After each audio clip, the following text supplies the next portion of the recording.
her, but I'm blind, drunk, and a little lost. She said, I understand that. Why are you naked? I am a little bit unique, and that's why I feel like I have to kind of I have to promote blindness awareness everywhere I go. So, you see these people that are standing at bus stops with their earbuds in and standing on the sidewalk not paying attention at all. So when I see them, I like to tap them on the shoulder and play. They tell them that they're in danger, but of course I don't see them. So I run them over like an NFL football player. And it's tough because being blind, I'm isolated in a sighted community. It's really not a blind community. It's not like if there's another blind person here, I could look over and I wouldn't even look at them, to tell you the truth, right? But if I did, it's not like I could flash with the thumbs like, hey, cool, you're blind, I'm blind, that's cool. And you'll never, if ever, see two blind people high-five each other. They do the big wind up and it's like, ow, my nose! So I have no idea what I look like. You guys think I look all right? Yeah. I don't know if it's COVID or just I'm afraid I'm getting a little bit chubby because I haven't seen my penis in a long time. I must admit though, I kind of like feeling around for it. I like when my girlfriend runs her fingers through my hair. I just wish it wasn't when she's cleaning out the shower drain when she was doing it. When I was younger, I was dating for looks because looks and attraction matter, and that's important. And as I got older, I started dating for sexual experience because that's fun. But now that I'm older, more mature, I know what it's all about. I'm dating for medical benefits. Please introduce my other partner, Gromit. I guess we've already talked about him. He's the only guide dog in comedy, and he gets jokes, and he plays jokes. The other day, he's in a big backyard. I open up the sliding door, and I'm yelling out like, Gromit! Unbeknownst to me, he's standing at my feet. And then he's like, ah! And it scared the crap out of me, and he thought he was hilarious. Running around. And obviously you agree that was pretty funny. I love dealing with a dog. I take a dog over a sighted guide anytime, because no matter how dedicated, how thoughtful a sighted guide is, eventually they all forget. And then I'd be crumpled up at the bottom of a stairwell or a construction hole, and they're like, oh my God, I'm terribly sorry. I feel terrible. That's funny, because I don't feel anything from the neck down. But it's better than dealing with a stick. Used the stick for many, many years. They got their purpose, and I feel bad for anybody that understands this next a little bit, because they're 100% reliable until they're not. You kind of need a stiff stick to work, right? I broke my stick one day. I'm walking around with a limp stick, and I'm like, oh shit, everybody knows I got a limp stick, and it's not going to work, it's all floppy, so I fixed it with a little bit of duct tape. But it only lasts for a little while, and eventually I got that limp stick thing going again, and it was so embarrassing. But the stick's got no intelligence. And I go to walk across an intersection, I don't really know where I'm going, I hear a voice that says, I wouldn't go that way if I was you. Okay. God? Show me the way, oh Lord.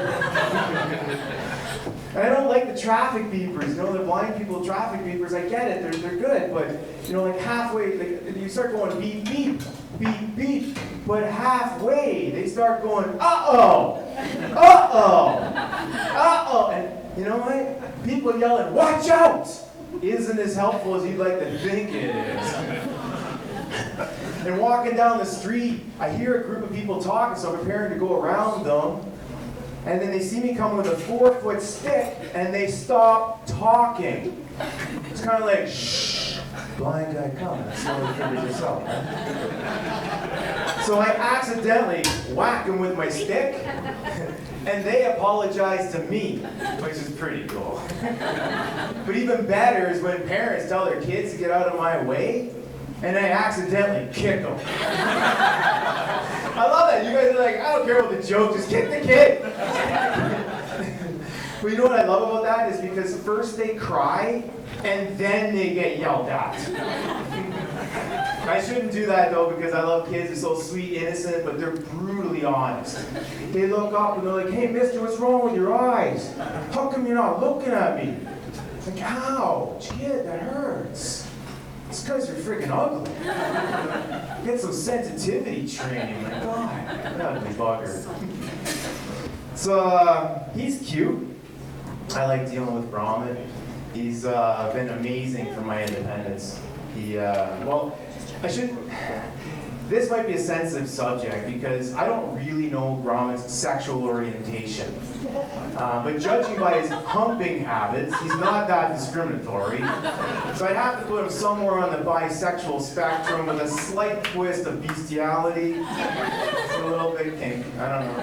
And I shouldn't even really say he because I should assume a gender identity assignment for him, or for Gromit. But judging by how he likes to sprawl, spread eagle on the couch, he's quite proud of his penis and willing to show anybody his penis. But he's been amazing for my independence. He took me for a 3-hour walk the other day. Unfortunately, I did not want to go for a 3-hour walk, but he's the guide dog, and what do I know? So I follow him, and he had to pick something up at the pet store next town over, right? Seriously though, it's amazing. It's awesome. Like I can now think about what I'm gonna do when I get to the bank. I don't have to worry about left, right. Now let's be honest, I'm always thinking about stand-up comedy, so it's nice that I don't have to worry about these things. And I take him to a place 2 or 3 times, and he gets it. It doesn't matter where I want to go. I just tell him, and it doesn't matter the weather. I just hold on to the harness, and like 3-4 blocks later, it doesn't matter snow, sleet, 4-foot snowbanks, nothing stops this dog. Eventually, I arrive safely right at the pet store. Always the pet store. I got one black eye following this dog, and it was in the first week, so I'm pretty sure it was just a test. Just checking, right? He put his feet up on the curb like he's supposed to, and I get out a kibble like I'm supposed to, and go down this. And when I did that,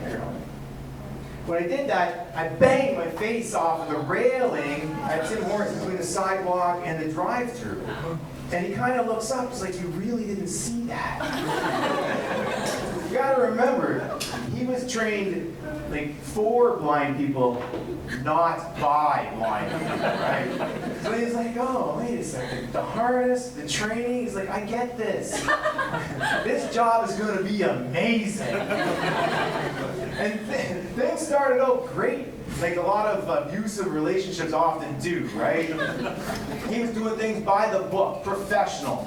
He's guiding me around, he's showing me every obstacle, puts his feet up on curbs, and he kind of waits expectingly, kind of like one of those porters from a fancy hotel. It's kind of like, "Kenny, I just showed you something, I did something nice for you. Would you like to show your appreciation with a little bit of a tip?" And then he realized I paid for getting out of danger. He was like a pieceworker. So then he started looking for danger to get me out. So every parking lot, up and over, every curb, we're going through the drive-thru at Tim Hortons.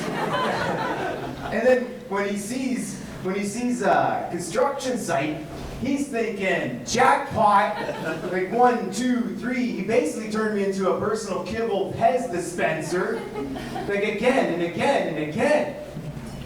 And then he started acting like he was part of the United Guide Dogs of America Union. Breakfast is at 8 o'clock, dinner's at 4:30, and he's gonna get off the clock at 10 o'clock, double time on weekends, double time doing comedy shows. And he became like celebrity. I walk in places and they're like, "Oh, Gromit, hey, how you doing?" So then he thinks I'm like his manager.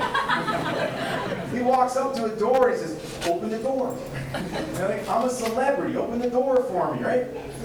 So then, now it's more like paying the mafia for protection. He's like, "Kenny, the way I see it, you've got a problem. It's very dangerous out there for blind people, and I can help you with that if you give me what I need. But if you don't, I can't guarantee your safety if I'm hungry and distracted by looking for food.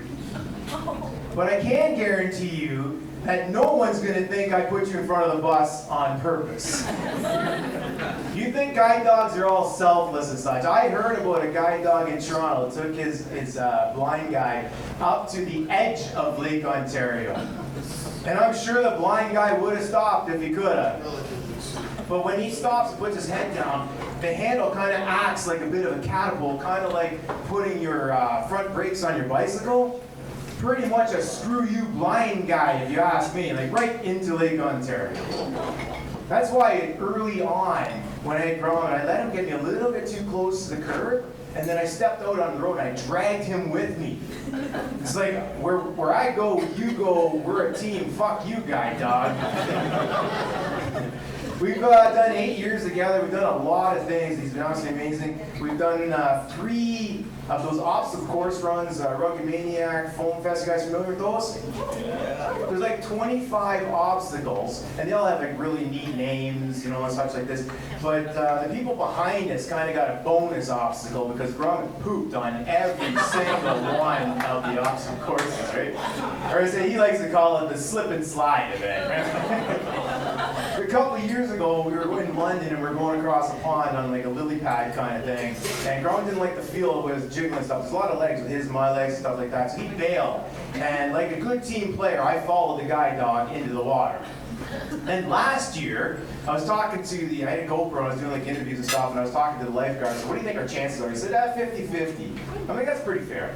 So we're going to run across this thing, and we're doing well. We're halfway across. We're working with the jiggle. We got the rhythm going, and people started to cheer. We're halfway. It looks like the blind guy and his guide dog are going to make it. So then I lean over with the GoPro, and I'm like, hey, look at these people. And I slipped sideways, and I fell into the water. And Gromit kept on going. Because he's not a team player. He's a guide dog, and as long as I follow the guide dog, everything's going to be all right. I got up onto the mat, and on the GoPro, when I came out of the GoPro, like my sunglasses go up, and I didn't expect it to go over my head. I was like, oh my God. I got up onto the mat, and on the GoPro, you can see Gromit looking at me with wagging his tail, and he's like, you can do it, Kenny! Come on, this way, Kenny! You can do it! Very encouraging. I got him from Guide Dogs to the Blind in California. And before you get all political about bringing foreign workers into the country, let me just say there's a labor shortage and Canadian dogs don't seem to want to work. But I didn't expect it, but I think that other dogs kind of make fun of him from the comfort of their own backyards. And so he guides me by professionally, and they're like, hey, look at you, guide dog, working for the blind man. You're a disgrace for the race. We don't need you here. Go back to where you come from. He kind of looks over all cool and he's like, get a job, dog. Bum dog. And I think he started to figure out that hard work in life is for suckers. It's a scam. And he's like, Ken, I work for food, right? And I'm like, yeah, kind of Gromit. We all kind of work for money, rent, so we can eat, right? Just to survive. And he goes, how come I see all these other dogs that aren't even working? They're fatter than me. I'm like, well, life's not always fair, Gromit. It's unfortunate, but these dogs are often called anything from like working dogs, service dogs. I was recently asked if I like working with a guide dog so much, how come I didn't get a blind dog before? I'm like, oh, that's cute, a blind dog. But honestly, I didn't think a blind dog would help. But so, holy crap, that was funny. Blind dog? That's hilarious. You guys get critical. But a lot of people don't know this, but I actually did have another dog before Gromit, but I let him out to go pee, and he ran away. And I hope this isn't a trigger, but I feel bad for anybody that had your best friend run away, but I'd like to suggest if your best friend ran away, it's likely because you're not his best friend. I can't tell you how many times he's outsmarted me, and I look all over the house, hide and seek, and I find him outside of the house. And he's like, I knew you'd find me. I first let him go accidentally in San Francisco for first week I got him, I opened up the door and I was doing a video of how great these guide dogs are, and I let him go and I don't even have him on the leash. And he's like, I like this guy. I'm gonna hang out with this guy because he gets so much more independence when he's hanging out with me. So my dog ran away. My first dog ran away. And of course I went looking for him. And I'm like, here boy, excuse me. Have you seen my dog? And somebody said, oh, I don't know, what's he look like? He's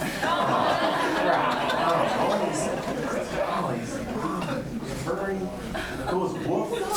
I've seen him. But honestly, I hate to lose Gromit. He's by far the best German Shepherd I've ever met. Thank you all so much for being kind of life. Everyone, believe me.